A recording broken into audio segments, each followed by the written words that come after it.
Peace and welcome to the culture here on the Black Star Network. I'm your host, Faraji Muhammad. Thank you so much for tuning in and being a part of the conversation. Folks, we got a lot to talk about, so let's jump right into it, folks. First up, let's give an update about the election interference case that is really just trolling former President Donald Trump. I'm going to share with you the latest as they talked about a new trial date for the former president.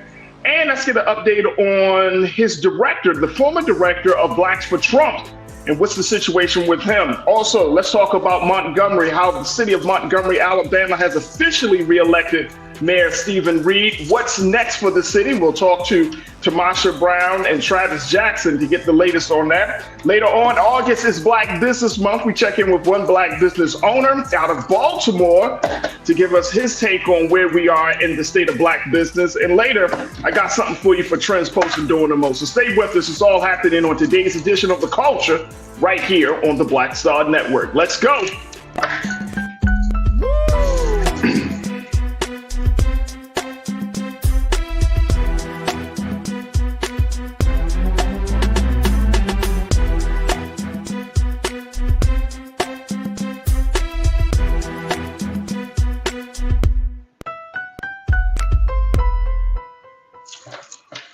All right, folks, welcome to the culture here on the Black Star Network. I'm your host, Faraji Muhammad. Thank you so much for tuning in and being a part of the conversation.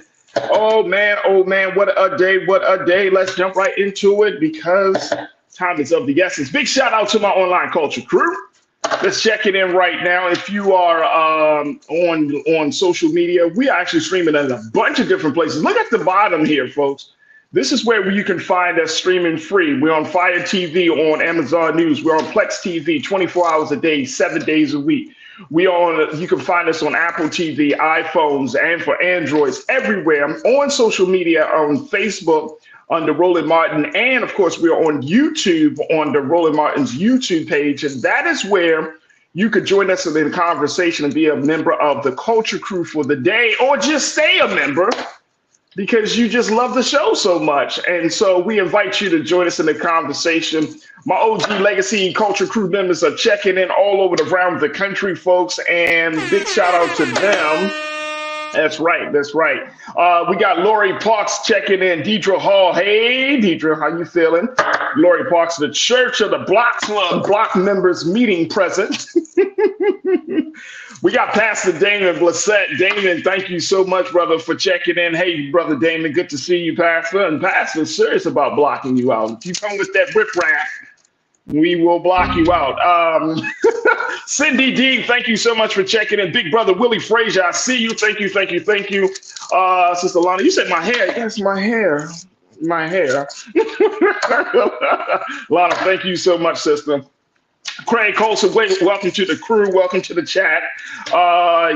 Harrison Floyd has this coming when he knew the risk on supporting that clown.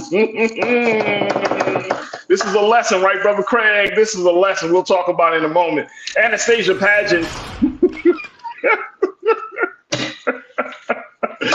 Anastasia, good to connect with you once again. Anastasia, peace and love to you, sis. Vic Abram, Vic, good afternoon, my brother. How are you, sir? Thank you so much for checking in.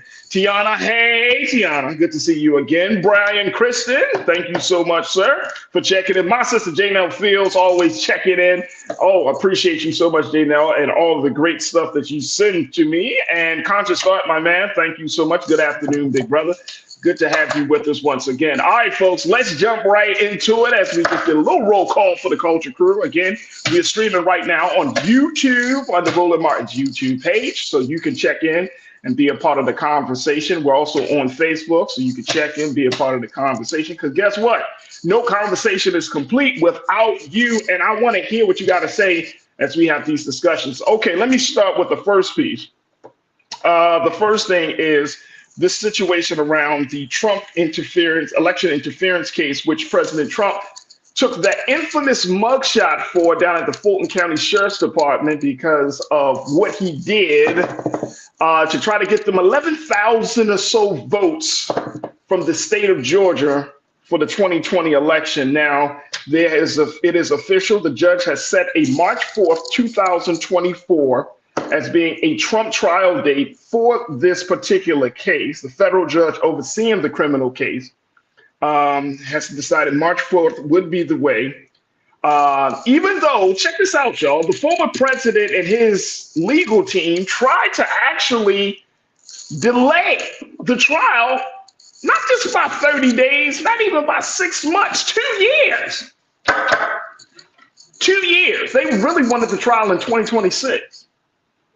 This is Judge Tanya Chukon, excuse me. She said she spoke briefly with a judge in New York who had been set to oversee a separate hush money case against the former president in March of 2024. So they're coordinating their trial dates based on his other trial dates.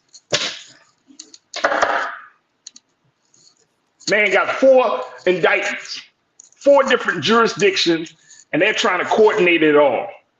The trial in Washington, D.C. at a courthouse only steps from the U.S. Capitol, according to NPR. That will fall deep into the 2024 election season and just before Super Tuesday. And they're all trying to figure out, all 4 of these jurisdictions are trying to figure out when to have this trial for the former president. Let me just say this, y'all. Let me say this. If this man becomes the GOP nominee, he got trials setting up for him during the election season.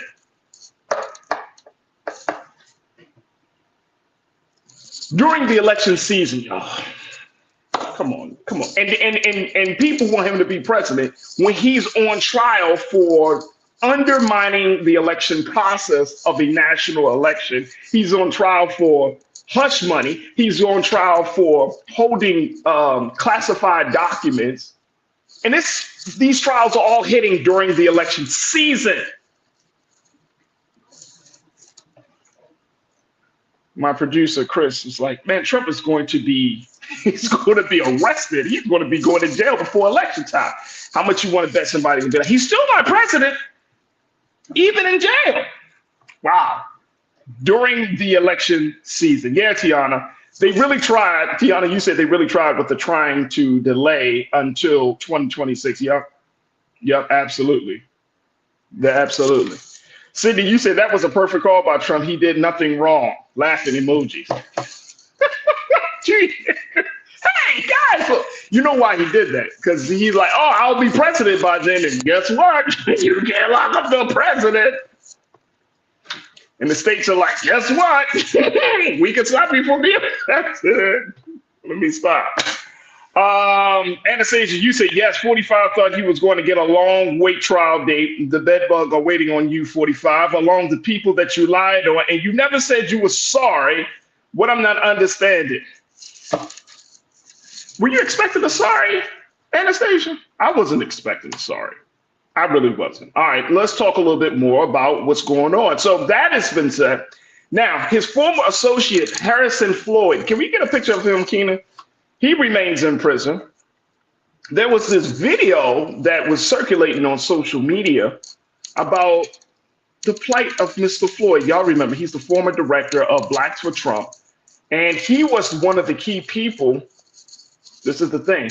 He was one of the key people that was harassing Miss Ruby Freeman, one of the Georgia election workers. This is one of the, you remember there was the 2 mother and daughter duo who went to testify for the January 6th committee to talk about the tremendous level of harassment they had to experience rather, because of Trump.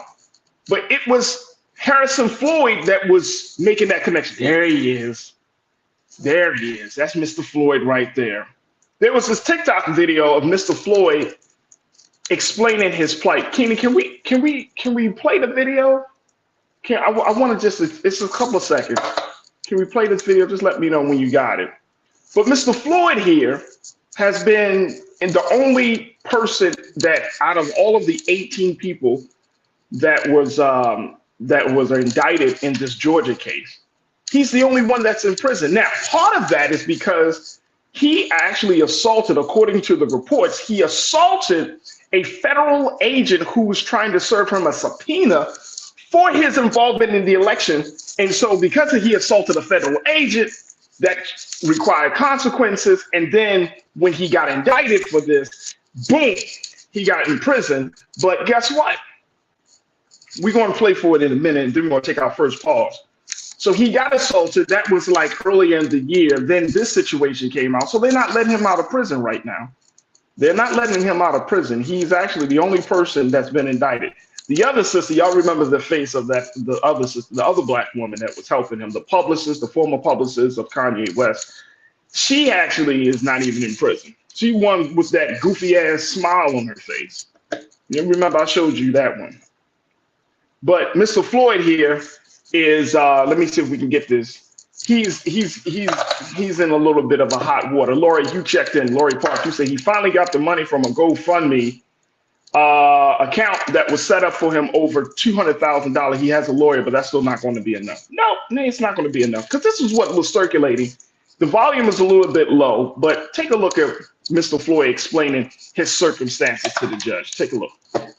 I cannot afford an attorney for something like this. Okay.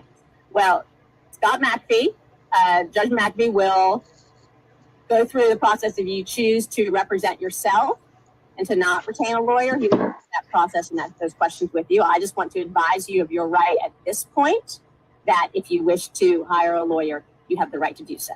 Okay? I understand. Okay.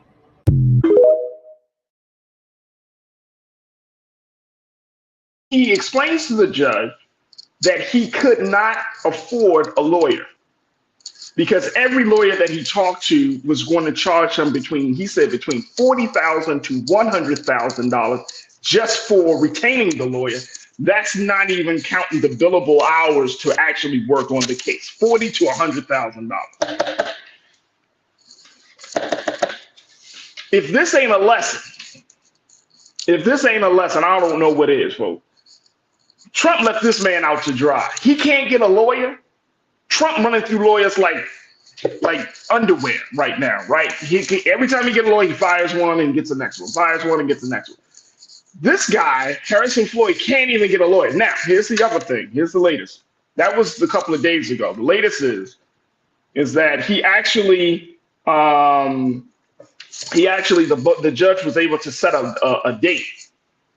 And I'm going to share with you just the latest on this one really quickly. This came out of the Atlanta Journal-Constitution, the newspaper down there.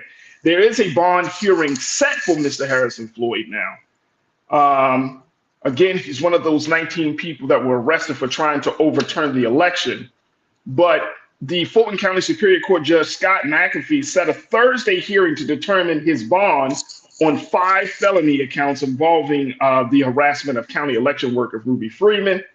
He's accused of working with co-defendant Stephen Lee and Trevian Kuti, that's the black woman's name, Trevian Kuti, to pressure another black woman, Ruby Freeman, to, quote, reveal information under the threat of incarceration if she did not comply, according to the indictment.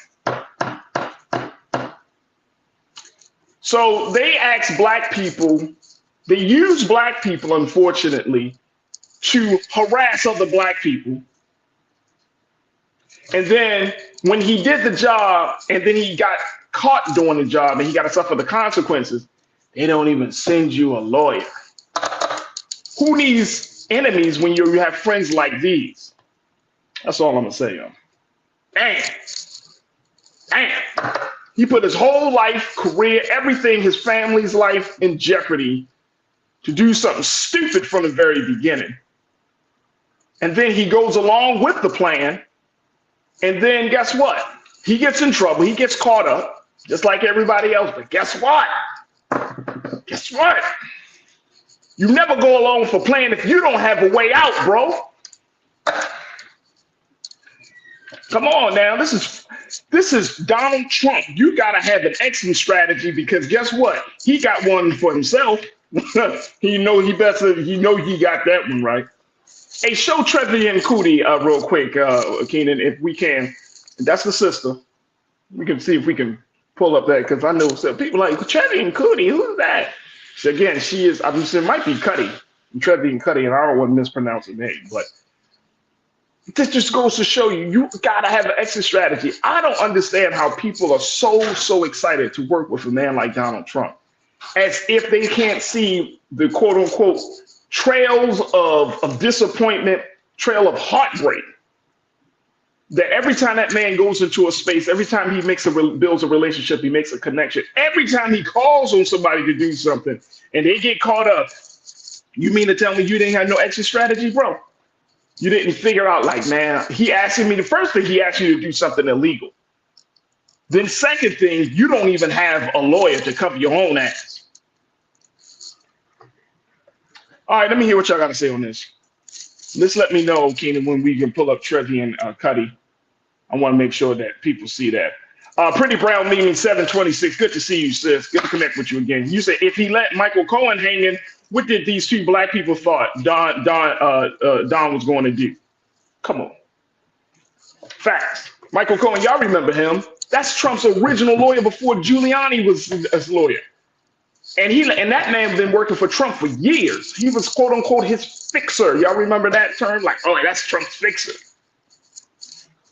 That's the guy who was handling the hush money for the adult star, the adult porn star actress, Stormy Daniels.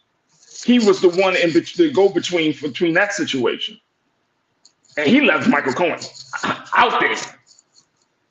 Whew. All right, Cindy, you said Rudy had to beg for money for Trump. I guess he wasn't too proud, too. Trump didn't Jenna Ellis lawyer as well. Cindy, thank you so much. You're right. Carolyn Harrison. Carolyn, you said sad situation. Don't feel sorry for him. 45 doesn't care about anyone. There's so many folks under that bus. You can't count them. The bus not even on the road. That's how many people are under it. It's not even the rubber don't meet the road under that bus. That joint is piled up. Thank you so much, Carolyn, for your take. You don't like my music. You said hopefully he realizes that Trump doesn't give a about him. If you don't realize it, if you think you're lonely now, wait until you go to jail. You don't like my music. I appreciate that. Thank you so much. Let me see. Who else we got here? I'm going to take it very quickly. All right, let's post this picture of Trevian.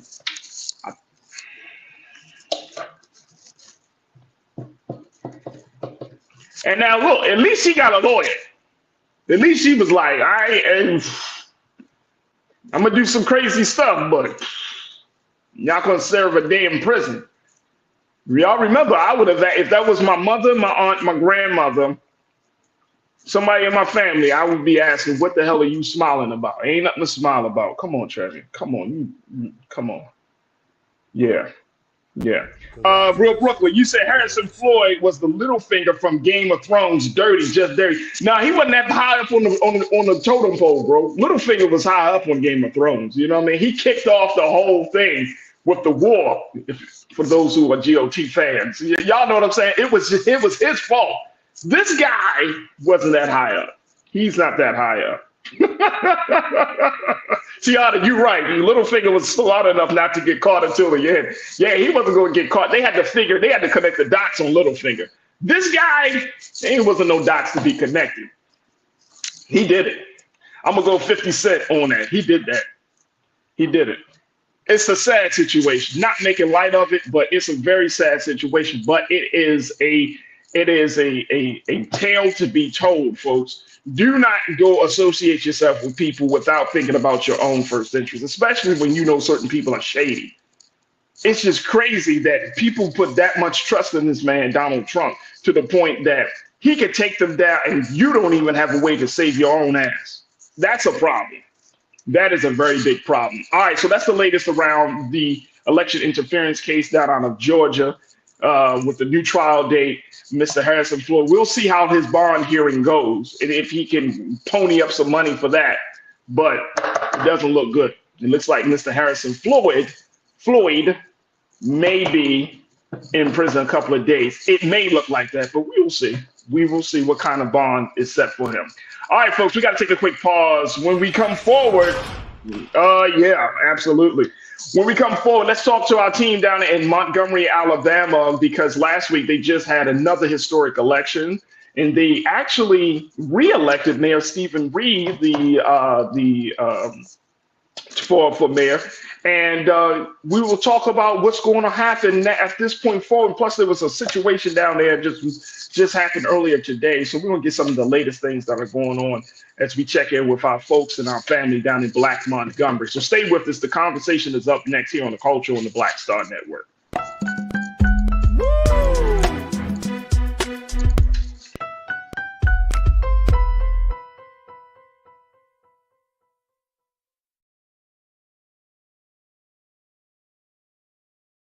When you talk about blackness and what happens in black culture, we're about covering these things that matter to us, speaking to our issues and concerns. This is a genuine people-powered movement. There's a lot of stuff that we're not getting. You get it, and you spread the word. We wish to plead our own cause. Too long have others spoken for us. We cannot tell our own story if we can't pay for it. This is about covering us. Invest in black-owned media. Your dollars matter. We don't have to keep asking them to cover our stuff. So please support us in what we do, folks. We want to hit 2,000 people, $50 this month, raise $100,000. We're behind 100,000, so we want to hit that. Y'all money makes this possible. Check some money orders. Go to P.O. Box 57196, Washington, D.C. 20037-0196. The Cash App is $RM Unfiltered. PayPal is R Martin Unfiltered. Venmo is RM Unfiltered. Zelle is Roland at RolandSMartin.com.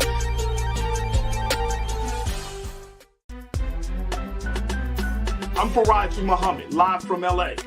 And this is The Culture. The Culture is a two-way conversation. You and me. We talk about the stories, politics, the good, the bad, and the downright ugly. So join our community every day at 3 p.m. Eastern and let your voice be heard. Hey, we're all in this together. So let's talk about it and see what kind of trouble we can get into. It's The Culture, weekdays at 3, only on the Black Star Network. Folks, Black Star Network is here. Oh, no punching! I'm real revolutionary right now. Support this man, Black Media. He makes sure that our stories are told. Thank you for being the voice of Black America, Roland. Stay black. I love y'all. All momentum we have now, we have to keep this going. The video looks phenomenal. See, there's a difference between Black Star Network and black-owned media and something like CNN. You can't be black-owned media and be scared. It's time to be smart. Bring your eyeballs home. You dig?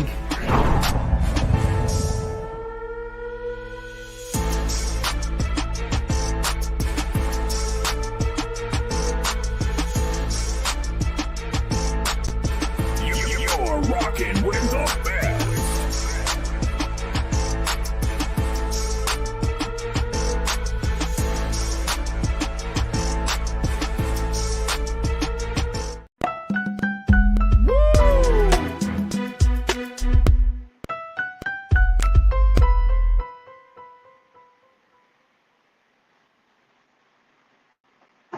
All right, folks, welcome back to The Culture here on the Black Star Network. I'm your host, Faraji Muhammad.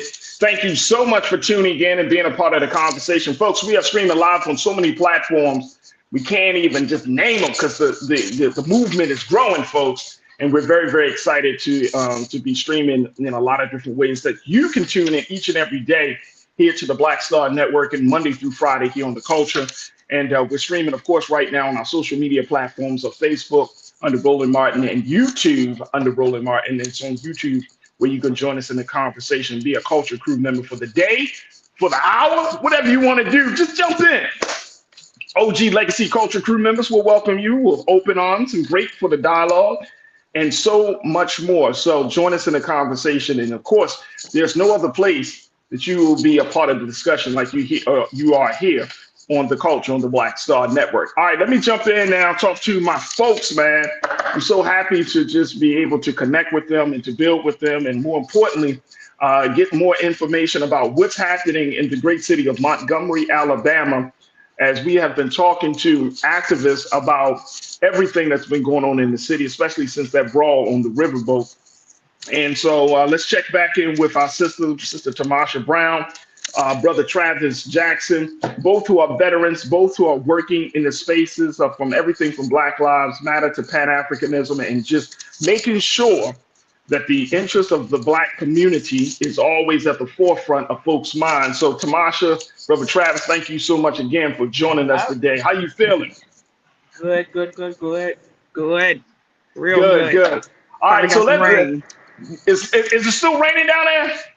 We just barely got some yesterday, and I almost cried. I was like, wow, wow. Wow, this must be a new day in Montgomery, right, Brother Travis? A new day in Montgomery.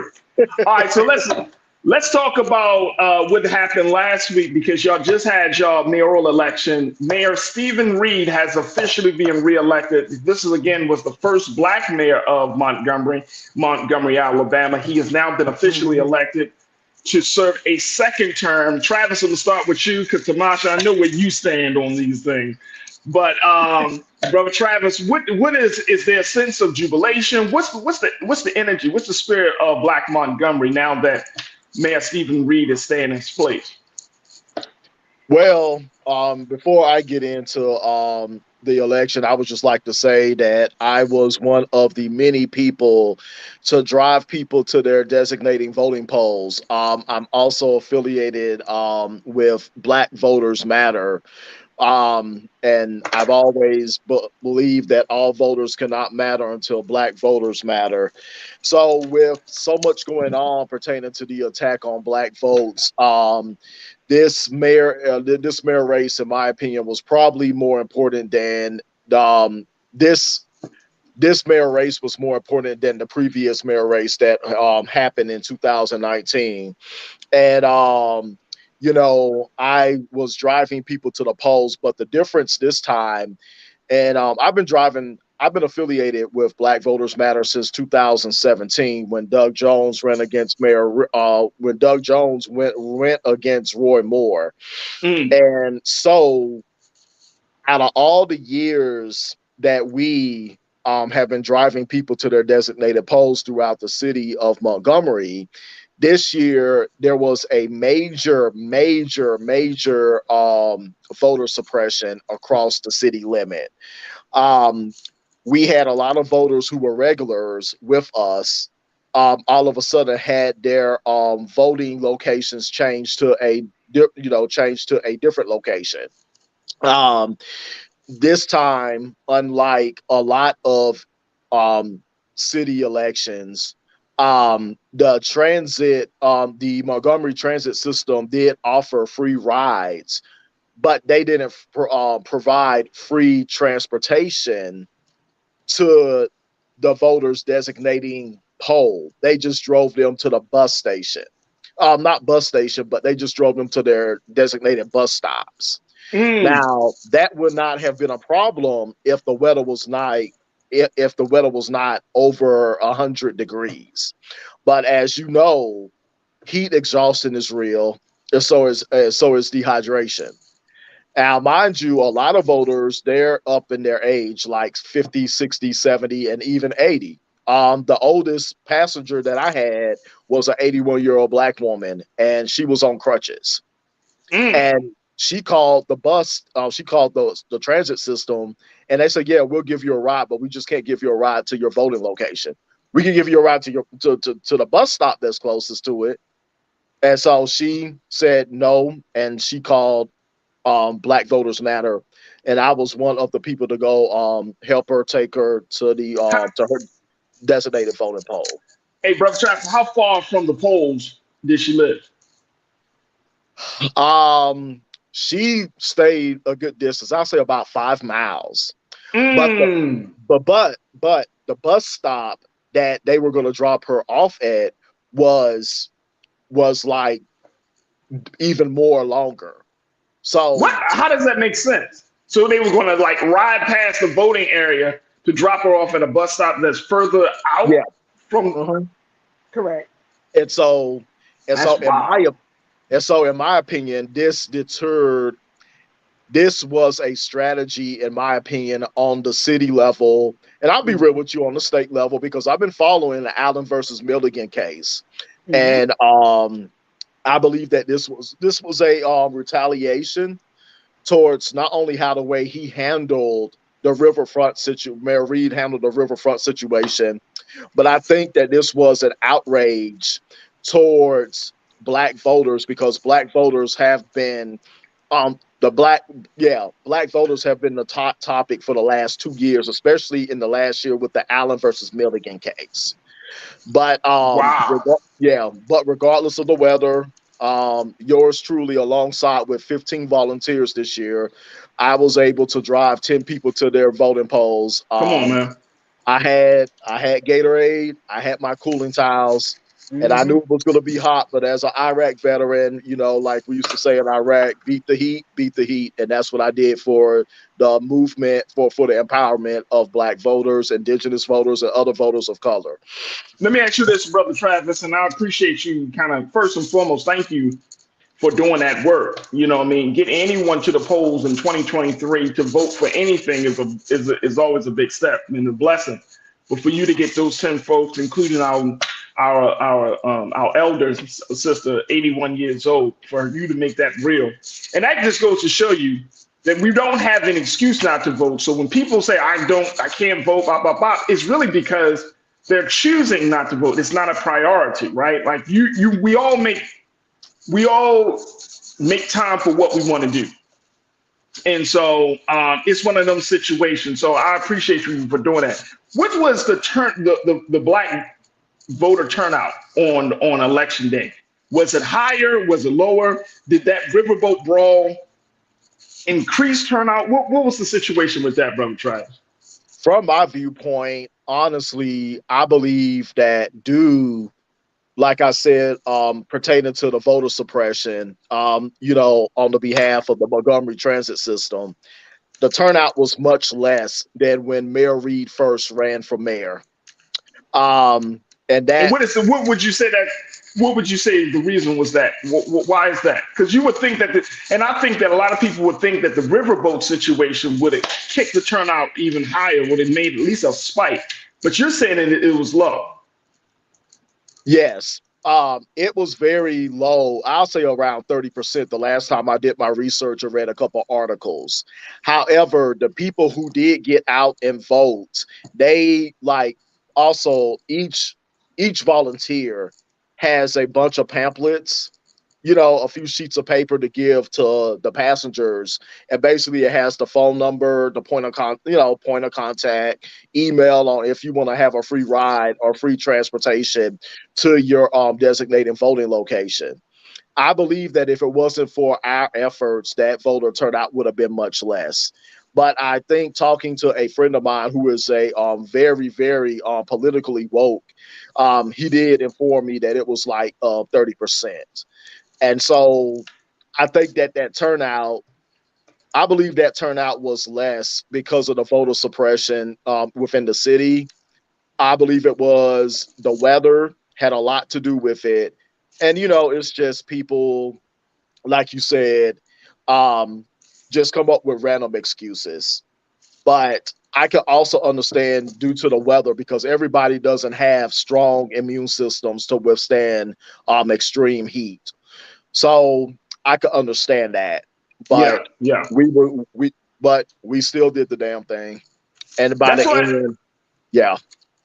So and we got to take a quick pause when we come forward. Since Tamasha, I want to get your take on a few things, but I mean, I definitely agree with you, Brother Travis, that it was probably the weather, it was probably the circumstances. I mean, the heat will cut out a lot of people from moving around, so I can only imagine.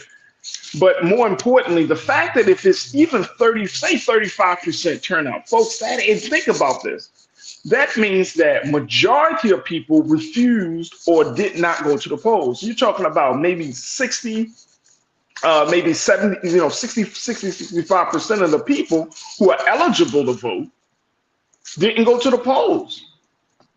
And I think, Brother Travis and Tamasha, that's the part. You know what I'm saying? Like, yeah, even if the voting turnout turned out to be 40%, you still have a vast majority of people who are not voting. And you got to ask the question, well, why is that? Is it because of the candidate? Is it because of the weather? Is it because people have lost faith in the system? there are so many factors. That's the point that I think we need to kind of, key in on. The fact that you have this high dissatisfaction rate, and you can't just say, well, people are just not voting because they don't care. I don't think that's the case. I don't think that's the case. Look, we got to take a quick pause when we come forward. More conversation with our Black Montgomery, Alabama team. Sister Tamasha, Brother Travis, checking in as they talk about the re-election of Mayor Stephen Reed and the impact that's making on the city of Montgomery. Folks, join us in the conversation. Post your thoughts on our YouTube page under Roland Martin and stay with us. We still got more to talk about here on The Culture on the Black Star Network.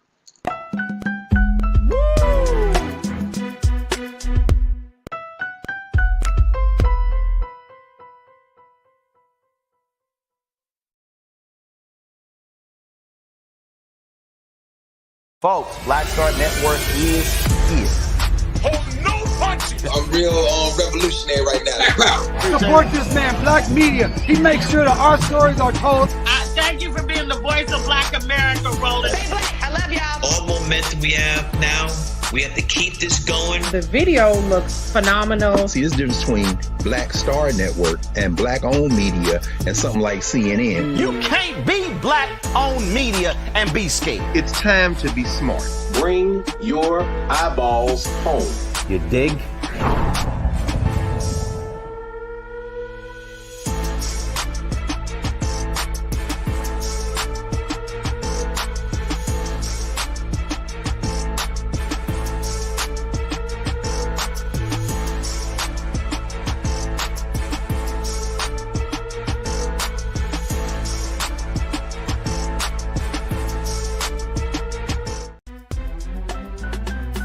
I'm Faraji Muhammad, live from LA. And this is The Culture. The Culture is a two-way conversation. You and me. We talk about the stories, politics, the good, the bad, and the downright ugly. So join our community every day at 3 p.m. Eastern and let your voice be heard. Hey, we're all in this together. So let's talk about it and see what kind of trouble we can get into. It's The Culture, weekdays at 3, only on the Black Star Network. When you talk about blackness and what happens in black culture, we're about covering these things that matter to us, speaking to our issues and concerns. This is a genuine people-powered movement. There's a lot of stuff that we're not getting. You get it, and you spread the word. We wish to plead our own cause. Too long have others spoken for us. We cannot tell our own story if we can't pay for it. This is about covering us. Invest in black-owned media. Your dollars matter. We don't have to keep asking them to cover our stuff. So please support us in what we do, folks. We want to hit 2,000 people, $50 this month, raise $100,000. We're behind 100,000, so we want to hit that. Y'all money makes this possible. Checks and money orders go to P.O. Box 57196, Washington, D.C. 20037-0196. The Cash App is $RM Unfiltered. PayPal is R Martin Unfiltered. Venmo is RM Unfiltered. Zelle is Roland at RolandSMartin.com.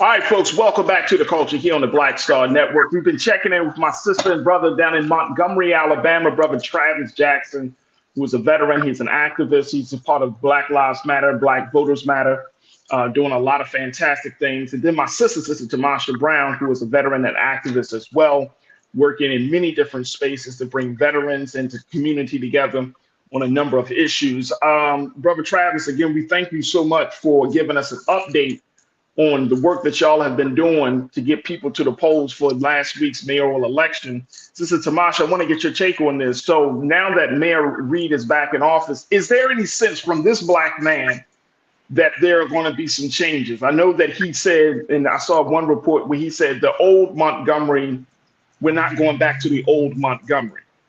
So are you confident, are you feeling hopeful that he's going to change some things for the better, especially when it comes to race relations in the city and making sure that the black community of Black Montgomery gets his due, is due, and gets the investment that it needs?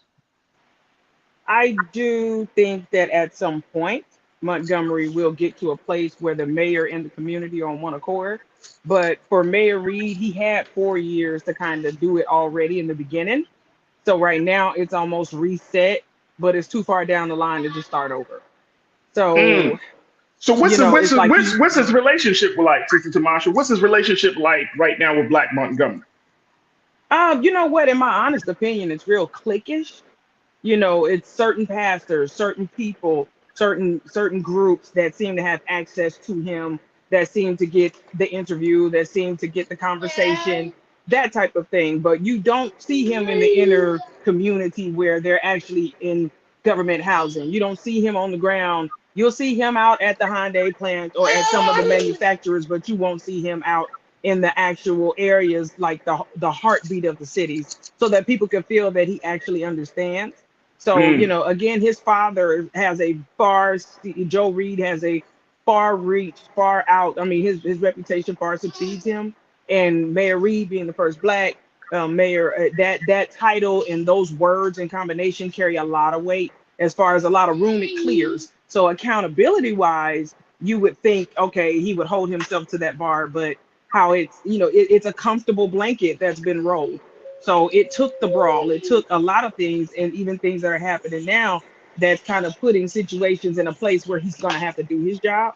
But there's always going to be a catch-22. The laws in Alabama are designed to cater to the white men that built the laws when they did this, especially during the Civil War or whatnot. And so, you know, a lot of these things that were created, even if he does try to implement the maximum, if you will, it would never hit like it should because it wasn't founded on true equality. So it's more, he will be ransoming his world for hours, even though we think that we're the same because he's Black and we're Black. So it's so many layers, right? It's so many layers. So his election, you know, I think that the gap in election and why we didn't see so many is because some were actually undecided. I think that Gilbreth, or the guy, if I'm saying his name right, Gilead or whatever, he came in kind of unaware. No one thought that he would hold any kind of weight. And then towards the end, it was like, boom, you know, this guy from Florida is coming here who has dual residency running for mayor. And anyone that looks at the old colonial maps would know that Alabama was also a part of that whole Florida. Like, we stretched out. You didn't have Florida how it is now as a whole. You had East Florida and West Florida, you know, and Alabama was included in that along with Georgia. So there are some connections deeply that if he had took seat here, I think prophetically it would have resurrected that type of unison on a level far past what we've all seen in our lifetimes. And it would have created a vast similarity between how Florida is now and what we have going on. I think that with the homeowner association not backing him up in this last re-election, it spoke volumes to what they felt as far as the safety and home community of the area. Yeah. So I think that it created a hesitation for people to be like, well, it's not that I want them out, but we also don't want to just vote someone in that's just going to come and just start slamming down the book, you know, without any kind of understanding of the ground, you know. So it's right. It was, I think it was lesser of the two evils, but that's kind of what swayed it. Everyone had an opinion when the brawl happened, and then as soon as they seen him, and it immediately turned into, if you don't want to go to jail, vote for Reed.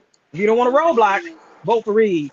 You know, and since he's been reelected, you know, because Black communities started coming out, you know I don't like him, but we need him, you know, and I'm like, here we go, the Black momentum thing, boom.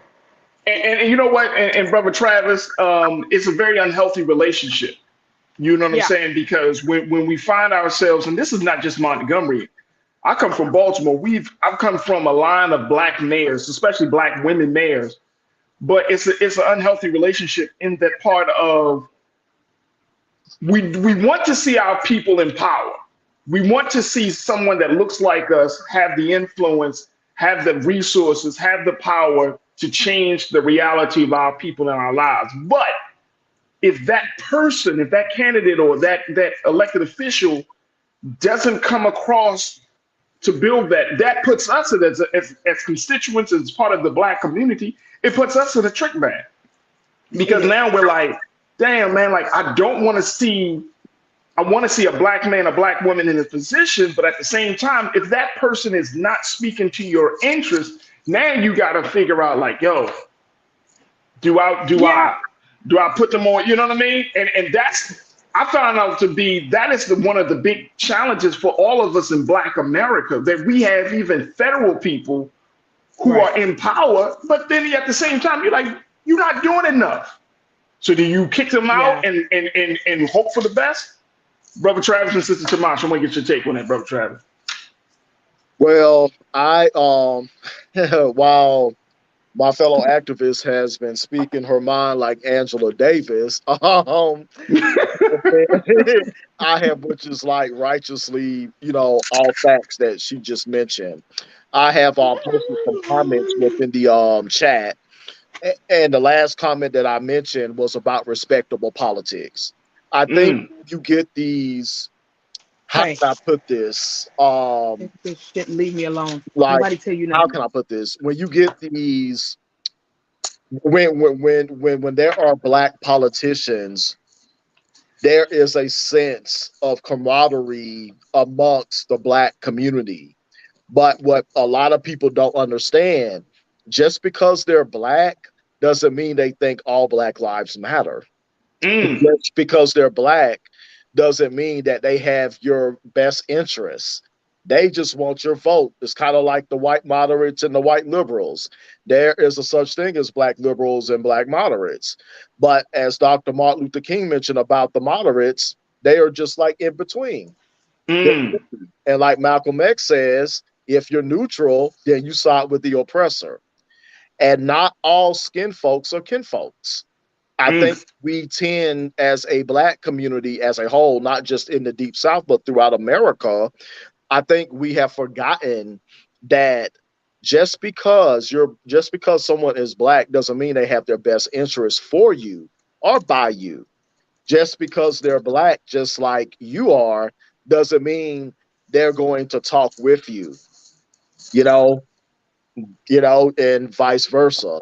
So what I think the problem with this is, and what I see when it comes to a lot of Black politicians, yes, they are ride or die, do or die for the communities. But when they get in their cool office, with AC, it's like they forget where they come from. They forget their struggle.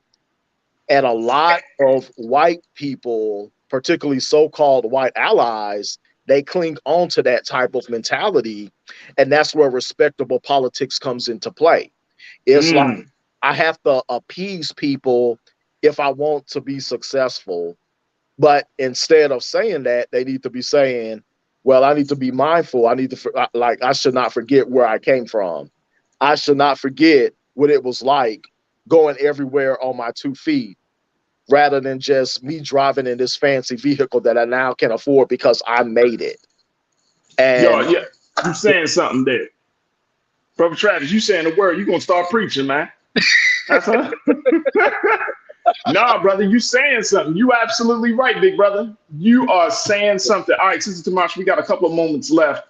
But what's the accountability measure? I know that now that Reed is in office, and I'm right there with Brother Travis in that same mentality. Like, and a couple of my crew members are saying the same thing. Let me see. You are not a victim. You checked in. You said vote for policies, not race. I agree.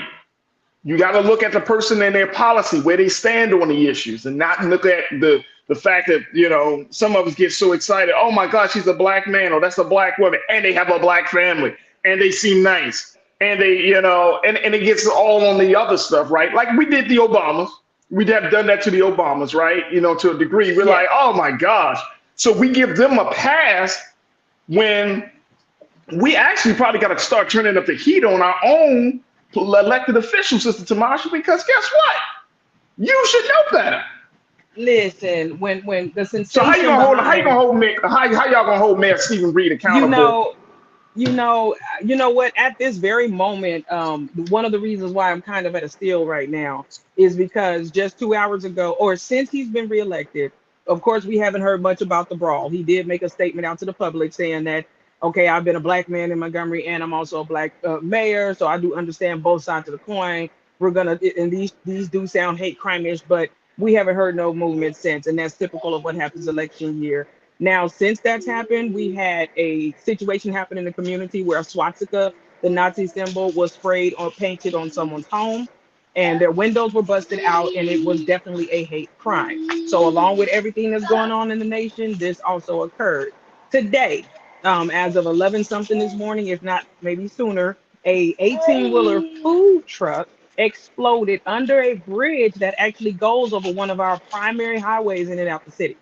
So from me being military, looking at that, it reminded me of Oklahoma City bombing. It triggered some type of terroristic activity. And so when you combine the two and looking at it, even though things do happen, it just seemed real coincidental that these things happen and they have the same energy around it.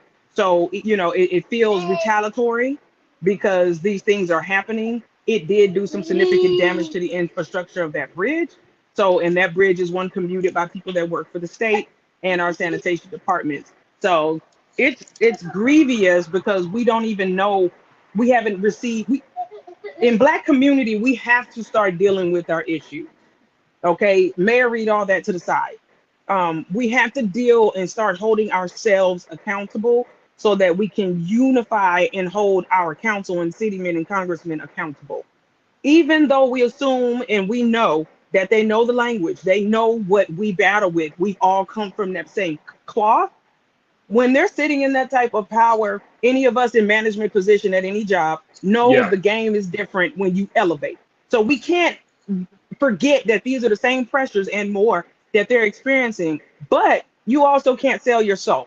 So just like we have the option to decline, to write someone up or pick on somebody just because somebody else does it, these mayors could choose to do what they can do. Everything can't be wrapped up in the law of what Congress said or the Supreme Court. There has to be something you can do without all the cut and filter. So that's what I meant before when I said I need to fill them.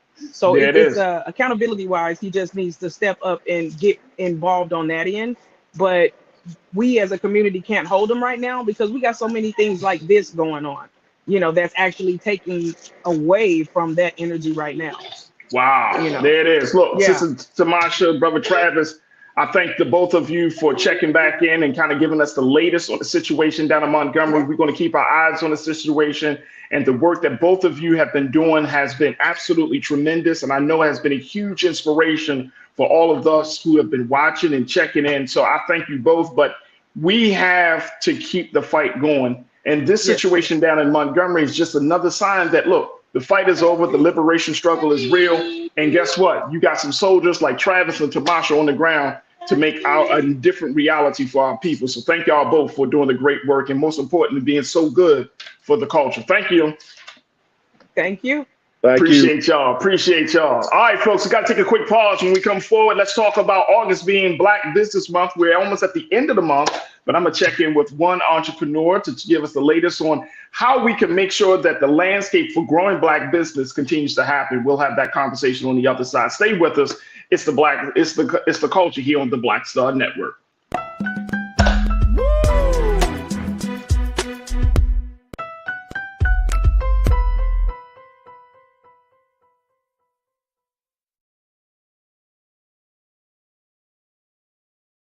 Hatred on the streets, a horrific scene, a white nationalist rally that descended into deadly violence.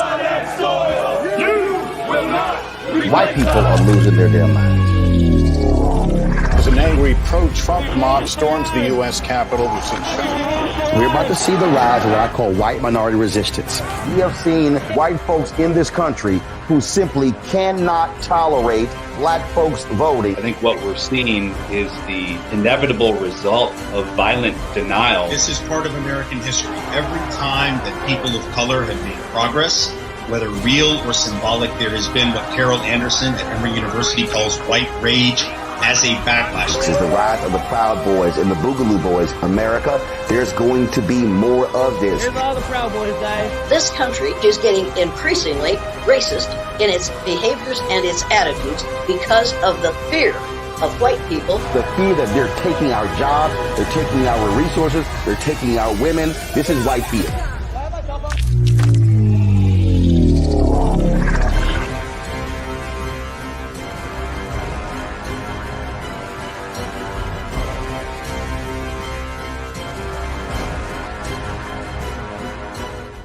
Black Star Network is here. Oh, no punch! I'm real revolutionary right now. Thank you for being the voice of Black America. All momentum we have now, we have to keep this going. The video looks phenomenal. See, there's a difference between Black Star Network and black-owned media and something like CNN. You can't be black-owned media and be scared. It's time to be smart. Bring your eyeballs home. You dig?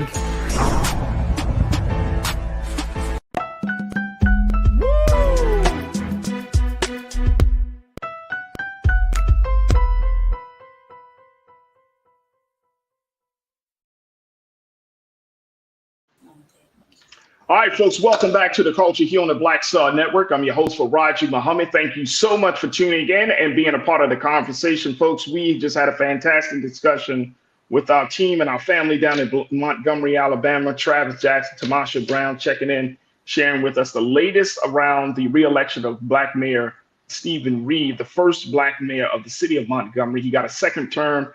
And we just talked about the impact and implications of that on Black Montgomery. Make sure y'all be a part of Team Replay.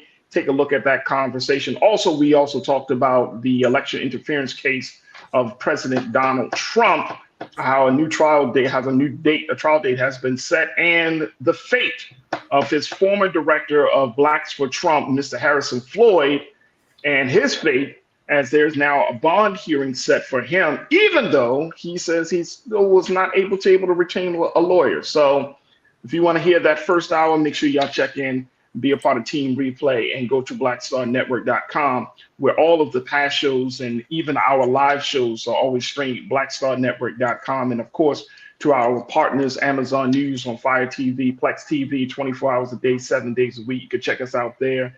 And a whole lot of other all on our social media as well, Facebook, Instagram, where we're streaming live right now. And that's where you can join us to be a part of the culture crew. So we're streaming on free on a number of, you see this right here, folks? There it is. Let me do that. Boom. There it is right there. Make sure y'all do that. Show your support. And of course, support us here at Black Star Network, because every cent counts for this movement. All right, let's talk about August being Black Business Month. This is a month that's where we're supposed to celebrate, talk about the great contributions of Black businesses. And today we want to do our part. Though it's almost the end of the month, the fact is that we can always make a space and have time to talk about the beauty, the value, and the importance of Black businesses. So let me check in with my brother Tony Randall, who owns Next Phaze Restaurant in my hometown of the great city of Baltimore. Talk to us about what it means to be a Black entrepreneur and so much more. Brother Tony, thank you for your patience. Good afternoon. How are you today? I'm super. I'm great. Thanks for having us. Okay, awesome. Yeah, I was about to say, like, can you hear me? Because I wanted to make sure y'all got smiling faces. I can hear you now. Yeah. So thanks for having us. It's great being here, and it's definitely great being a Black business.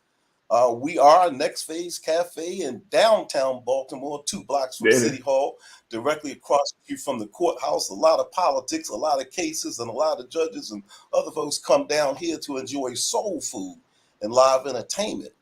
From a culture perspective, we're very happy to be part of the downtown community. There's a lot of development going on down here. You hear oftentimes on the news about the things that are not so great, but we're happy to be residents or be, I guess, a business in the downtown community. Because of where we're located, we serve a very diverse group of customers, lawyers, judges, and we just have folks that have moved into some of the new apartment buildings nearby. So any day of the week, you never know who's going to come into Next Phaze. And we've been able to stay true to our heritage by offering soul food. I'll talk a little bit about our menu. Of course, we have mac and cheese, collard greens, catfish, southern fried wings, yams. Why you gotta say, Brother Tony? Why you gotta say? Wait, hold on, Brother Tony. First thing, hold on. We gotta go back a little bit because I see my sister there. I'm not going to disregard no Black woman on national TV. So positive. I'm not going to. You got to tell me who's the sister that's sitting right next to you, Brother Tony. I'm going to say this sister can speak for herself, and she's very well trained and knows what to say and when to say it. So without further introduction, I'm going to let her tell you who she is and speak on her own. Hi, I'm Tamika. I'm the other owner at Next Phaze Cafe. We are the daddy-daughter teams. I'm Tony's daughter, aka. Come on. See, first thing.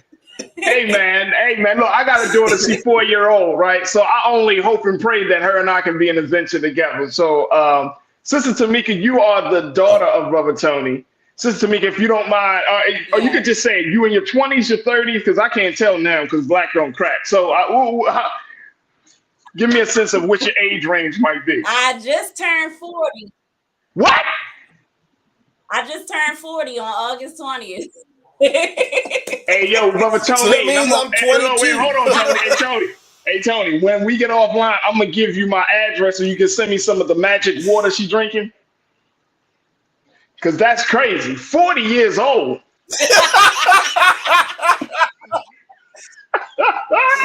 Damn. 40 years old. All right, so Sister Tamika, you working with your dad. Right. And is this your oldest daughter, Brother Tony, or what? How many children you got, big brother? Can you hear me? How many children you got, Tony? First and only daughter. 3 kids. First and only daughter. Yes, so I don't think I plan to have any more. Oh, okay. I was just checking. You're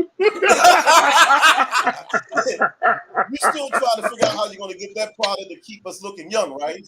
I gotta figure it out. So let me just say this. So you got it's a daughter daddy team that's owning this restaurant, which is absolutely phenomenal. And Brother Tony and Sister Tamika, talk to us. How long? First, Sister Tamika, I'll answer this question of you then. How long has this restaurant? How long have you guys been entrepreneurs or working in the entrepreneurial hospitality space? We've been. I'll let the other owner answer that question. Right. So Next Phaze Cafe, we just celebrated our 6-year anniversary here at our brick and mortar on Juneteenth, actually. But we've been in business with Next Phaze for 7 years.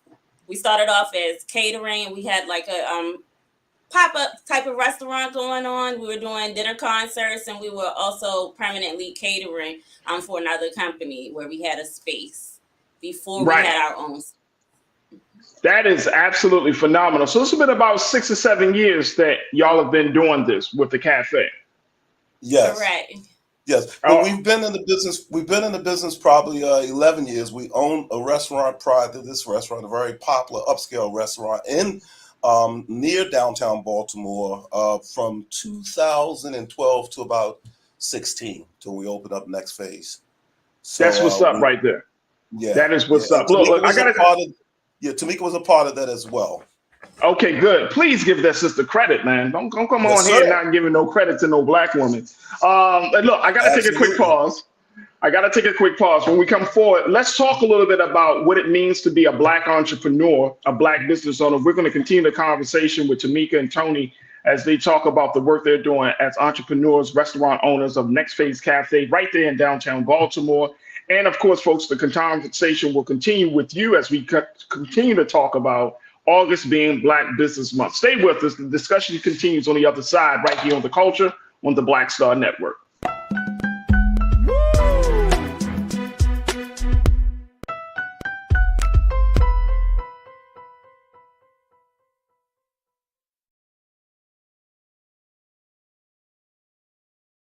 When you talk about blackness and what happens in black culture, we're about covering these things that matter to us, speaking to our issues and concerns. This is a genuine people-powered movement. There's a lot of stuff that we're not getting. You get it, and you spread the word. We wish to plead our own cause. Too long have others spoken for us. We cannot tell our own story if we can't pay for it. This is about covering us. Invest in black-owned media. Your dollars matter. We don't have to keep asking them to cover our stuff. So please support us in what we do, folks. We want to hit 2,000 people, $50 this month, raise $100,000. We're behind 100,000, so we want to hit that. Y'all money makes this possible. Check some money orders. Go to P.O. Box 57196, Washington, D.C. 20037-0196. Cash App is $RM Unfiltered. PayPal is R Martin Unfiltered. Venmo is RM Unfiltered. Zelle is Roland at RolandSMartin.com.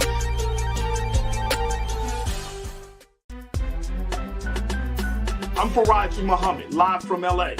And this is The Culture. The Culture is a two-way conversation. You and me. We talk about the stories, politics, the good, the bad, and the downright ugly. So join our community every day at 3 p.m. Eastern and let your voice be heard. Hey, we're all in this together. So let's talk about it and see what kind of trouble we can get into. It's The Culture. Weekdays at 3, only on the Black Star Network. Folks, Black Star Network is here. Oh, no punches! I'm real revolutionary right now. Support this man, Black Media. He makes sure that our stories are told. Thank you for being the voice of Black America, Roland. Stay black. I love y'all. All momentum we have now, we have to keep this going. The video looks phenomenal. See, this difference between Black Star Network and black-owned media and something like CNN. You can't be black-owned media and be scared. It's time to be smart. Bring your eyeballs home. You dig?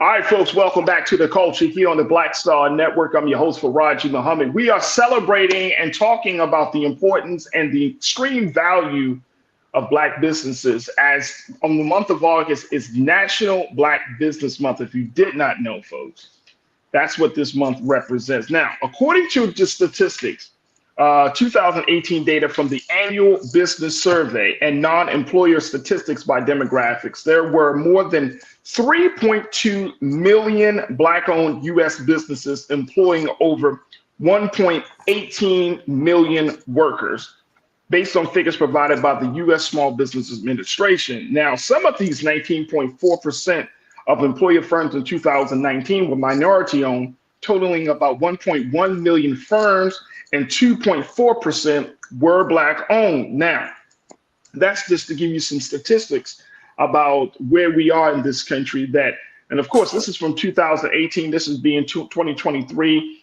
Things can go up and down, but you could roughly say about 3 million.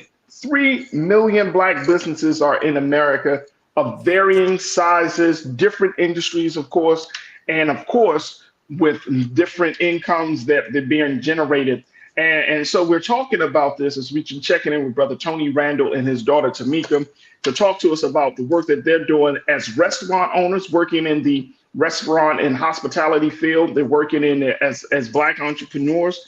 And as much as we can, talk more about the importance of Black businesses. Brother Tony and Tamika, thank you again for being with us this afternoon. Talk to us about having a business like this. Brother Tony, you mentioned before the break that in 2000 you had another restaurant. Then you you and your daughter went to found Next Phaze Cafe, and trying to just continue to branch out. Talk to us about this process that you and her have gone through to even have this business. Did you find that people were responding well to the businesses that you guys opened up? Has government, the city leadership, kind of helped to remove some of the red tape? Talk to us a little bit about that process, Brother Tony. Well, and to be honest, when we first established Next Phaze Cafe, because we had a background, right? We had another restaurant. We came into the game with, I guess you can say, a wealth of support from political leaders, from the community, and so forth. But think about it. We opened this restaurant in 2017, all right? And it takes a couple of years to build a brand, right? To build a product. So right as we were building this locomotive, building this engine to run this business, COVID hit in 2020. So it changed the entire dynamics of where we were. We had built the business, we were in the black, we're moving along. I want to talk about what that means to us and you know, the kind of impact it had, because it is still current, the impact. We were put in a situation where we had to rely more on our own communities than we ever could have in the past. Not to say there wasn't political support, there weren't people around to help us out, but their focus was on dealing with this virus that was killing people. And we were left alone, right? Remember, we were shut down as a restaurant, trying to figure out how to go from a full service restaurant to carry out. Now, not to bore everyone with the story of COVID and the impact, the culture that we're in and the dynamics of the support that we receive from our own people, Juneteenth, and the number of posts in social media encouraging people to support Black businesses is still ongoing, to the point where there are more Black businesses in this specific area than I've seen since I've been here. We were one of few, if not the only one. I know of three that are nearby within 4 or 5 blocks. So what I want to say is, we as a people, when we work to support one another as other cultures do, we can do nothing other than be successful. The key is to expand that support into other communities. And Tamika can talk to you and tell you that we're expanding to another location on the west side of Baltimore. And that's a result of all of this stuff that's been happening.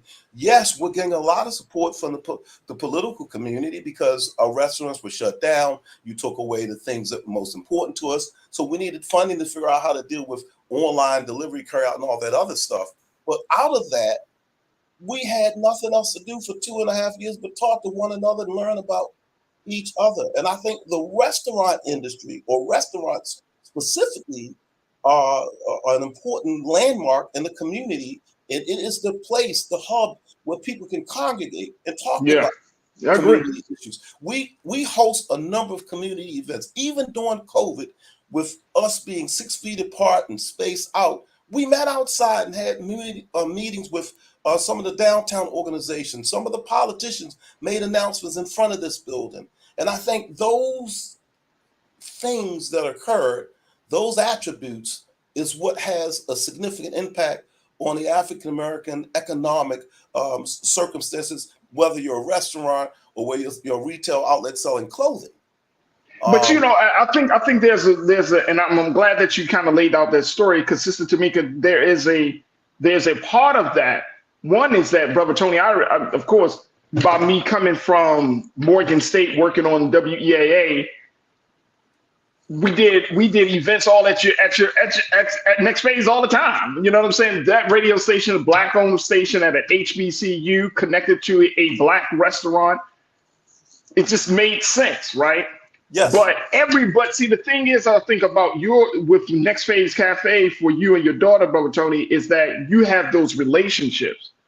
And Sister Tamika, talk to us about, there are a lot of Black-owned businesses that don't have those relationships, that don't have that support network in place where you can, you know, nobody's trying to see Next Phaze Cafe get shut down because of health issues or whatever the case may be, right? So talk to us about that, because that is a huge grind for a lot of Black businesses. They just don't have the support.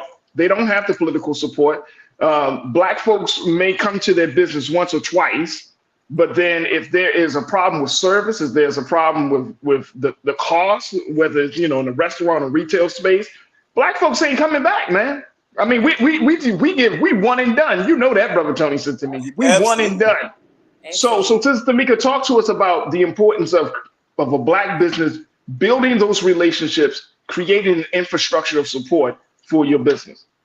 I want to say, well, number one, you mentioned folks that don't necessarily have those connections or those resources. One of the biggest things that's free is social media. A lot of people have found out about us. I found out about a number of other Black-owned businesses just by people sharing and tagging other businesses on social media. But does that work? Because I always wonder, does that really work? it works. Prime example is Tony, my dad, mentioned, as he mentioned a few minutes ago, during COVID 2020, Juneteenth, matter of fact, was one of our first biggest sales days of our history in the beginning. We've gone beyond that point, but that was a result of people posting on social media saying support Black-owned businesses and tagging different Black-owned restaurants.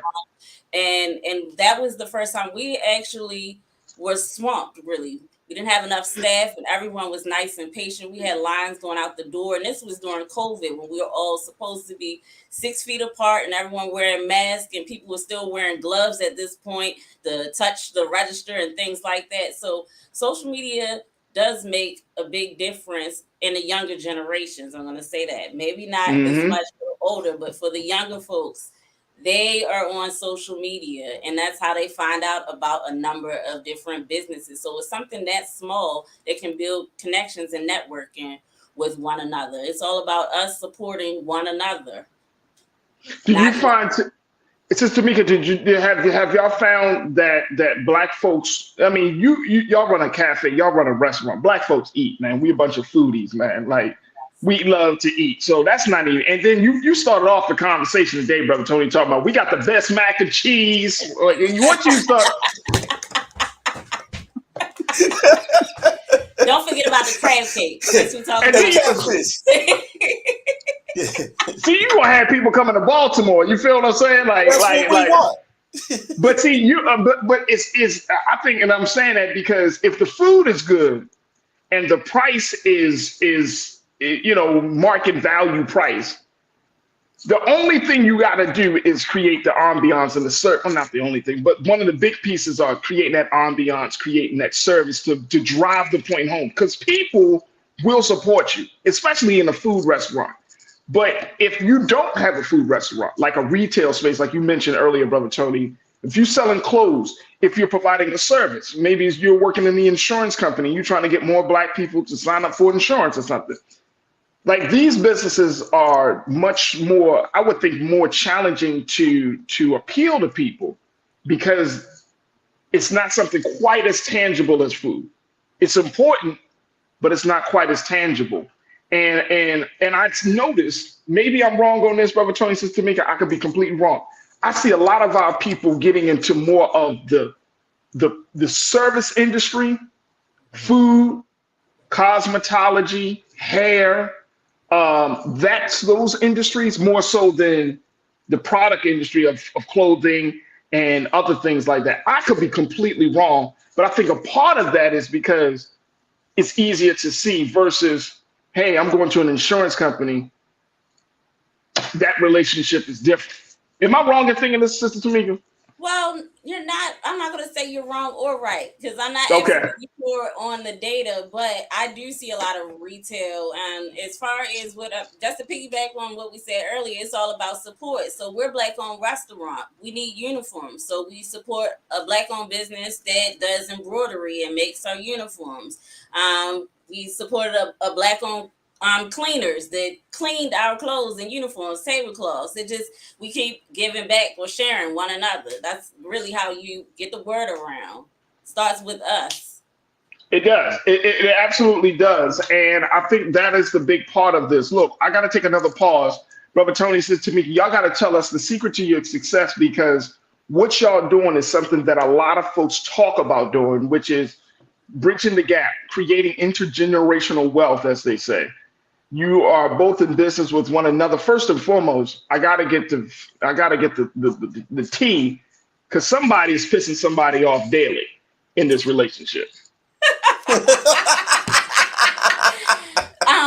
not gonna say what we're gonna talk about it later. I know you got national TV, your dad, you know what I'm saying? I get it. And nobody wants to throw shade on nobody. I just want a little bit. We'll give you the tea when we come back. I just want a little bit of tea because working with your parents or working with your child is not easy. That is not easy. And for y'all been doing it for 6 or 7 years, man, y'all must really like each other. I'll just say we've been doing it much more than 6 or 7 years since she was a very little girl. She's been working with me. I feel you that, Tony. You are her dad, so that relationship it runs deep. It runs deep. She had no choice. She had no. So you may want to talk about that slave mentality, right? You gotta go downstairs and work.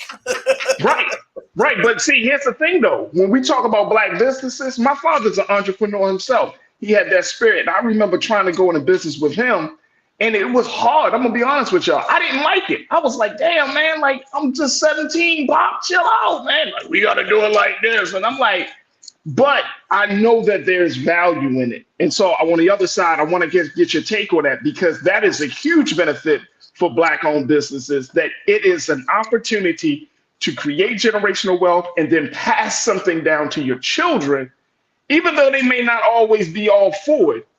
Nobody want to see daddy's shop closed down. Nobody want to see that. So it's something else. We're going to talk a little bit about on the other side. Folks, stay with us. The conversation continues as we celebrate August being National Black Business Month right here on The Culture on the Black Star Network.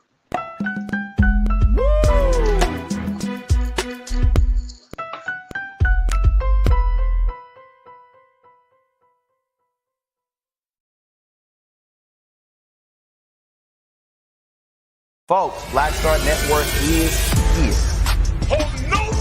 I'm real revolutionary right now. Support this man, Black Media. He makes sure that our stories are told.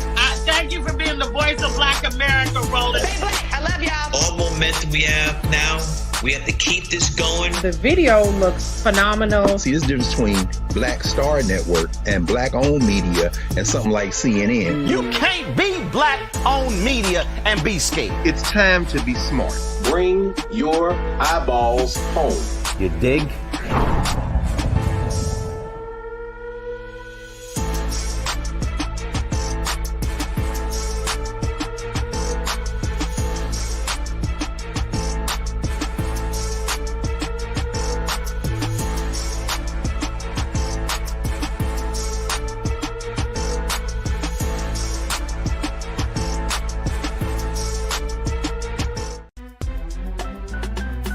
I'm Faraji Muhammad, live from LA. And this is The Culture. The Culture is a two-way conversation. You and me. We talk about the stories, politics, the good, the bad, and the downright ugly. So join our community every day at 3 p.m. Eastern and let your voice be heard. Hey, we're all in this together. So let's talk about it and see what kind of trouble we can get into. It's The Culture, weekdays at 3, only on the Black Star Network. When you talk about blackness and what happens in black culture, we're about covering these things that matter to us, speaking to our issues and concerns. This is a genuine people-powered movement. There's a lot of stuff that we're not getting. You get it, and you spread the word. We wish to plead our own cause. Too long have others spoken for us. We cannot tell our own story if we can't pay for it. This is about covering us. Invest in Black-owned media. Your dollars matter. We don't have to keep asking them to cover our stuff. So please support us in what we do, folks. We want to hit 2,000 people, $50 this month, raise $100,000. We're behind 100,000, so we want to hit that. Y'all money makes this possible. Check some money orders. Go to P.O. Box 57196, Washington, D.C. 20037-0196. The Cash App is $RM Unfiltered. PayPal is R Martin Unfiltered. Venmo is RM Unfiltered. Zelle is Roland at RolandSMartin.com.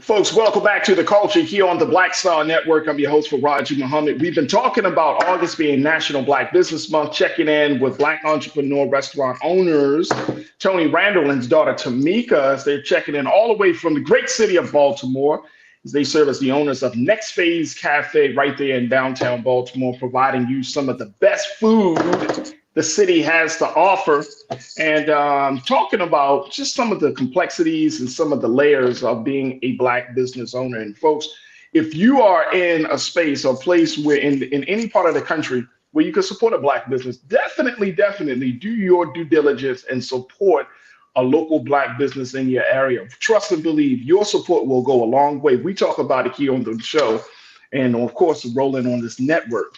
That supporting Black businesses is a good thing. It's a good move. It is a worthy investment. And so we would invite you to do so. And even if you might say, well, I went there one time and it didn't do this, the customer service that, the prices was that, your support, we got to get past certain things, man, to see the big picture. Things will grow. Walmart didn't start in a day, right?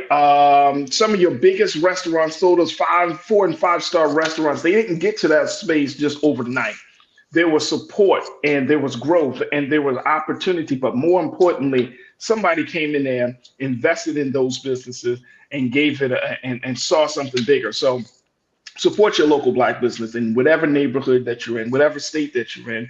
If you can support a Black business, not just for the month of August, but for the rest of the year, make that a priority.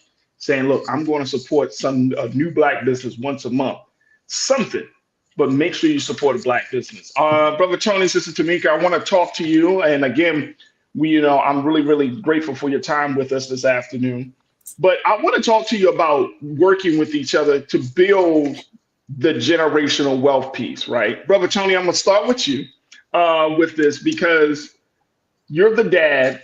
You have all of these skills that you bring to the table as a person.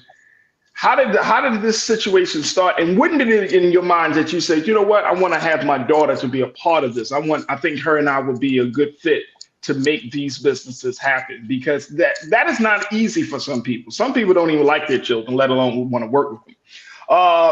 That was a joke. That was a joke.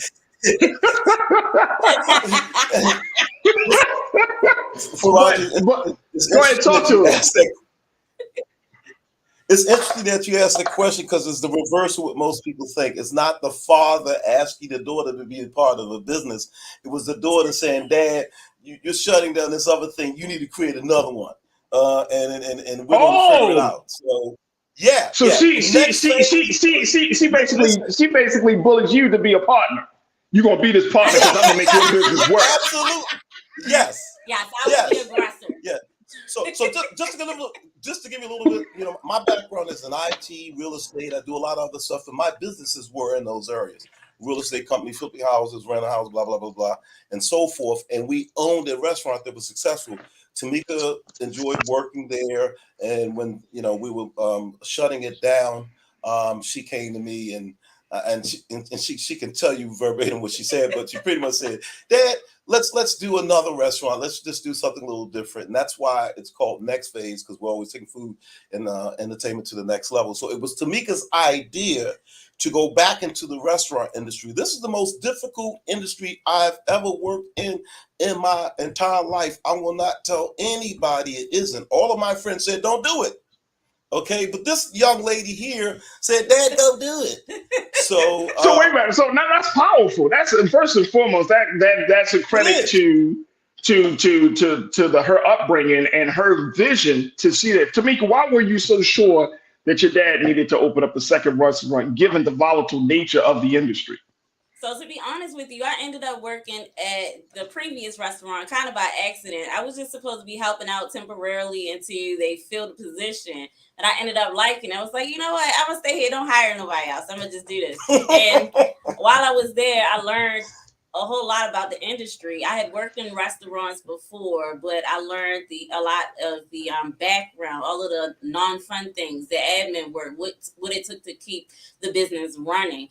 And it was like, as soon as I had finally figured it all out, the restaurant was closing. I'm like, no, now that we know all of the things we know, we can start over and it will be successful. So that was how I bullied him into opening up.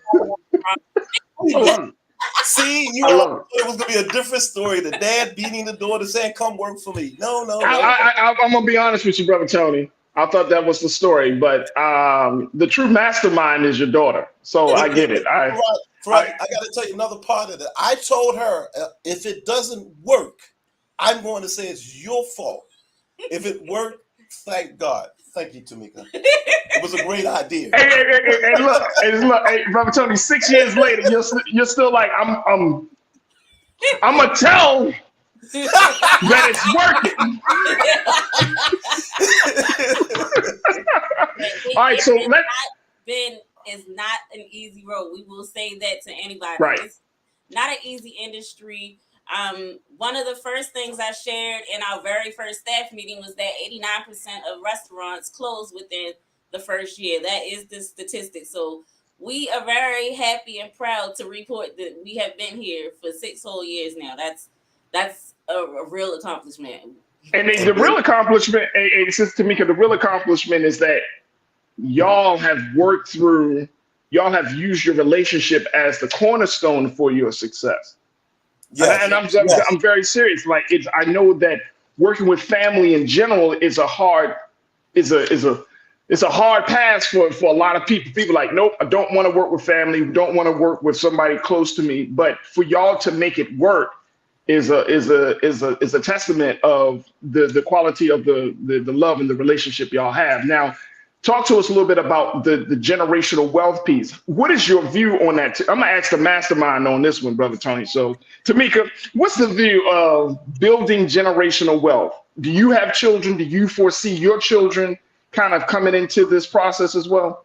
So I have 4 children. Okay, awesome. 2 of them are already here. The youngest one thinks he is the 3rd owner. So my children are already well endowed in this industry. They've been working with us since they were in elementary school, and 2 of them are, well, I'm not going to say almost grown. I'm sorry. One is grown, one is almost grown, and they've been working with us for years. 2 of my children actually were cooks here. One is still a cook, and the other one has moved on. We've trained him or cross-trained him to do various things around the restaurant. That's far awesome. As admin work, running the restaurant. We're trying to teach them early how to be able to run this business. They all have in their mind that this is something that is their legend. It's a part of them. And they're all working towards making sure they keep the restaurant going on. That is awesome. That is awesome. I know for you, Brother Tony, it must bring you a lot of joy to your heart to see your grandchildren, your daughter, you know what I'm saying? Like something that you're passionate about ended up being their passion. Talk to us about what that experience is like for you, bro. I don't take it for granted. Like Tamika didn't talk about it a whole lot, but my grandson, who is her oldest child, if he wasn't 20, he probably could run this entire restaurant and anything that we do in the future. The blessing and the warmth that comes in my heart from watching him as a child grow into this business it's a beautiful thing to witness, and it's a happy thing to say that I'm a part of.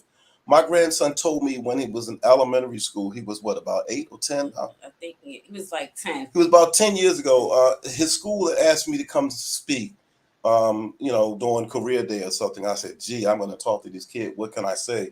So I flipped the switch and asked the kids to tell me what they wanted to do when they grow up. And everybody wanted to be all kinds of things: doctors, lawyers, basketball players. And my grandson said, I want your job. And he was 10 years old when he said that. And when the class ended, I said, you know what? I'm going to teach you how to do my job. So from that age until now, 10 years later, I'm happy to say that he has the skills and the know-how, not the experience to do my job, but he has the skills and the know-how and the willpower That's awesome. to do it. And, I'm just amazed. What Tamika didn't talk about is, what it's like being the dad. They have to be better than everybody else because you have to be the example. You have to be the role model. So the question should be to them, how does that feel growing up, having to be, erect, having to be, focused all the time and be an example to others? That's probably pretty stressful. I didn't have that growing up because I had to build everything myself from scratch in every business and every entity. That's beautiful, so I want to share that well with my kids and now my grandkids. But I would flip the switch and say, well, what does it feel like to be in that position? And probably, we see the rewards and benefits on the other side, but what are the consequences of their personal life? My grandson at 16 years old lived in a restaurant. The 10-year-old was here all the time. But they love it. We're not beating them upside the head saying, come to work, you need to be here. My grandson would get off the bus and jump in an Uber to get here when someone didn't show up for work. I would just say, I need some help.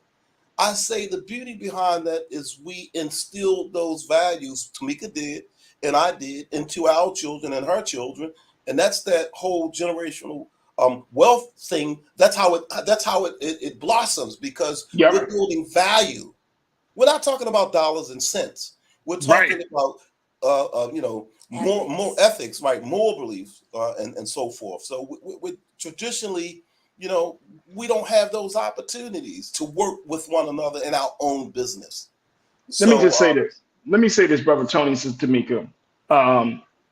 Y'all are like the model of what we want for the culture. You know what I'm saying? In terms of creating a Black business, creating the institution, because sometimes we kind of think, I think we kind of like psych ourselves out because we think it's got to be like a quote unquote Fortune 500 company before before we start bringing in our family and friends, our family, and really seeing the value of it. What you're doing from the groundwork, you don't know that your grandsons might be the next top chef because they worked in a restaurant, or the next.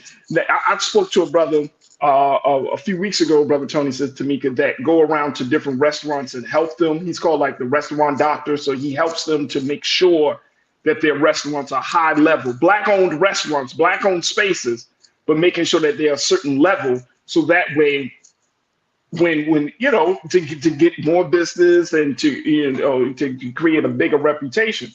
But y'all are doing something I think is very, very special. You're bringing in family, you're teaching the next generation certain skills, and you're all doing this while building an institution that y'all can all essentially eat from, physically, literally, and metaphorically.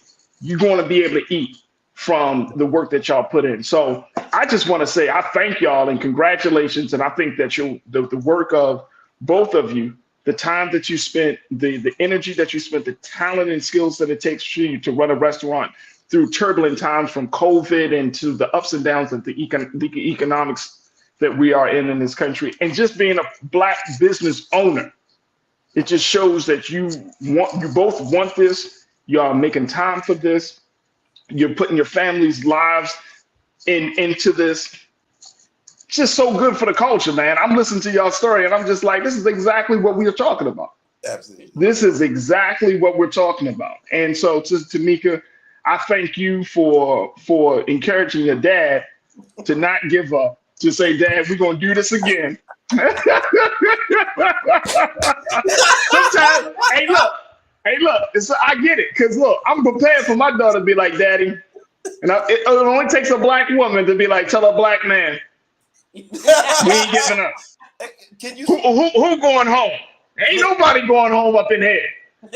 And so whether that's from your child, whether that's from your significant other, whether it's from a family member, whoever the case may be, we sometimes need that. So I just thank y'all, man. That's why I'm just happy to have y'all on the show, so that way we can showcase that this is what Black business is all about. Family. It's all about passing something on, tradition, creating a new legacy, and all the while, y'all making some money.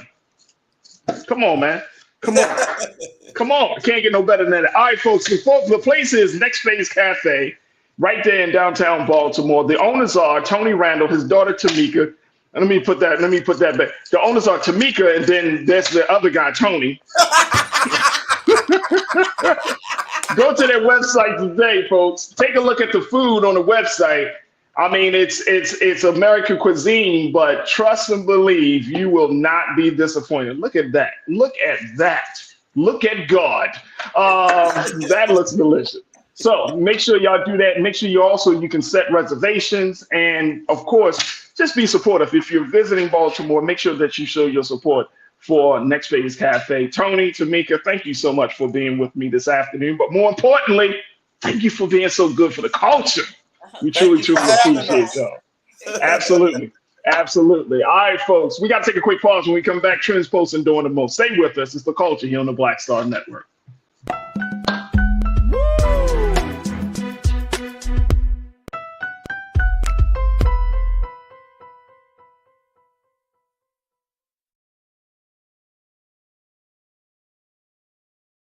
Folks, Black Star Network is here. I'm real revolutionary right now. Support this man, Black Media. He makes sure that our stories are told. Thank you for being the voice of Black America, Roland. I love y'all. All momentum we have now, we have to keep this going. The video looks phenomenal. See, this difference between Black Star Network and black-owned media and something like CNN. You can't be black-owned media and be scared. It's time to be smart. Bring your eyeballs home. You dig?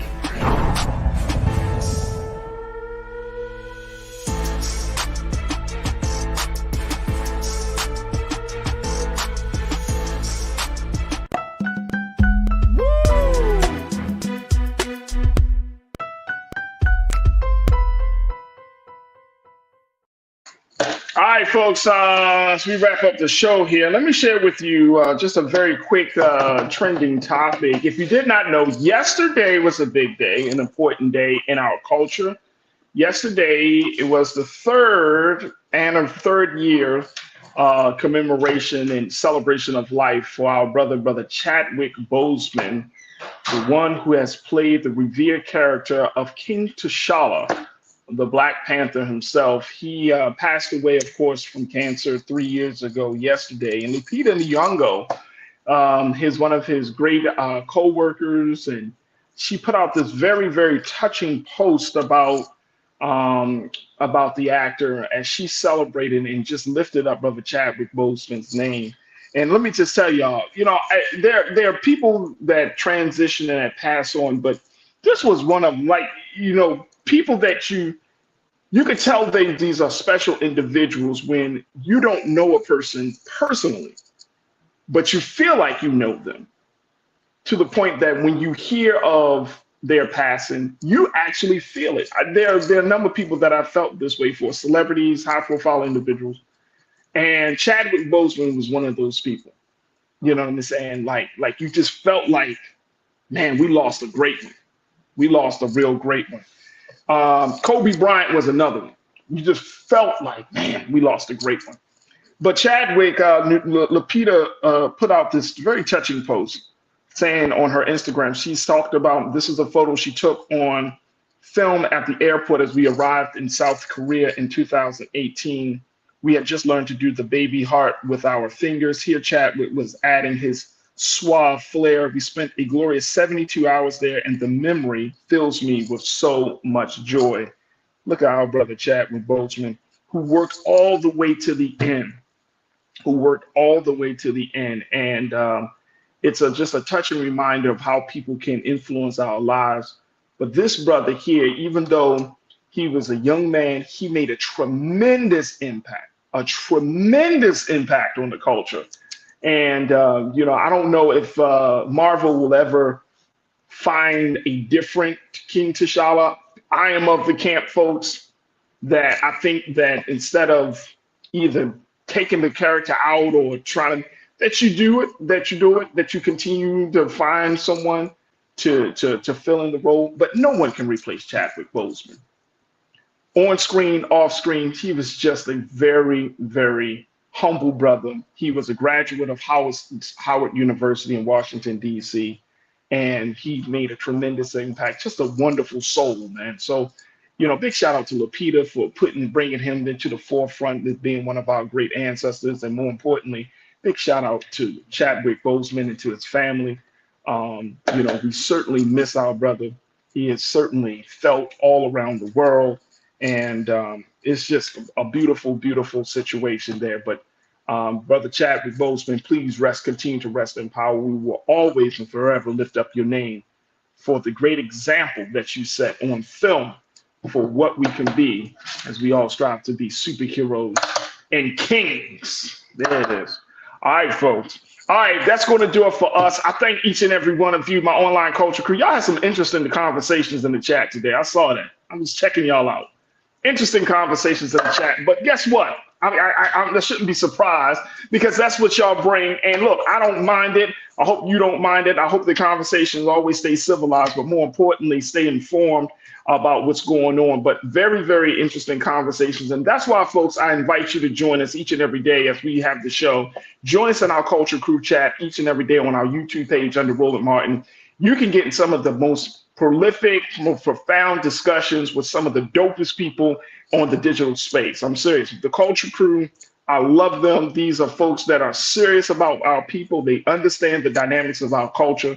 And so if you have not had an opportunity to jump into the chat, you can definitely do so on our YouTube page under Roland Martin. You trust me, you will not walk away feeling like it was a waste of time. Not at all. You will not be disappointed.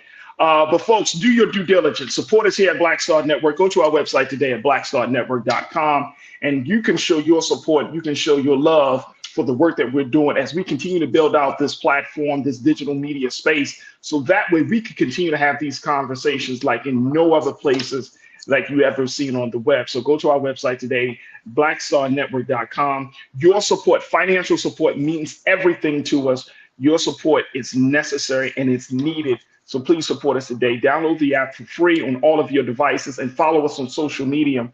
Also, you can follow me, yours truly, Faraji Muhammad, at The Real Faraji on Instagram. I'm looking for new Instagram followers on Twitter, well, now quote unquote X. Follow me on X. Follow me on Threads, all social media platforms, but I would love to connect with you. And big shout out to my production team, my man Chris, my producer for the day, Maddie, Shannon, Joel, and of course, my man, King Keenan, for doing the great work of the Black Star Network production team. All right, folks, that's going to do it for us. 6 p.m. Eastern Standard Time. Check in to Roland Martin Unfiltered, as always, to bringing the latest news and information about what's going on in Black America. Also, keep up to date on the streams. We're streaming a whole lot of great content, from whether Brother Roland talking to Black business professionals, whether you're talking about what's going on in Jacksonville, Florida. We're going to revisit that situation tomorrow. I'm going to get the latest with my sister Suzette Speaks. We're talking about anything that's happening in Black America. Y'all need to make sure y'all tune into Black Star Network first to get the latest news and information. All right? All right, folks, that's going to do it for me. As always, never be afraid to challenge what's wrong. Stand for what's right while being yourself in the process. God willing, we will talk tomorrow. Check it in with Suzette Speaks on Wednesday for another exciting edition of The Culture. Right here, exclusively here, only here on the dopest, blackest digital media space in the world. That's right, folks. It's Black Star Network. Talk to you soon. Have a great evening. Peace. That's right.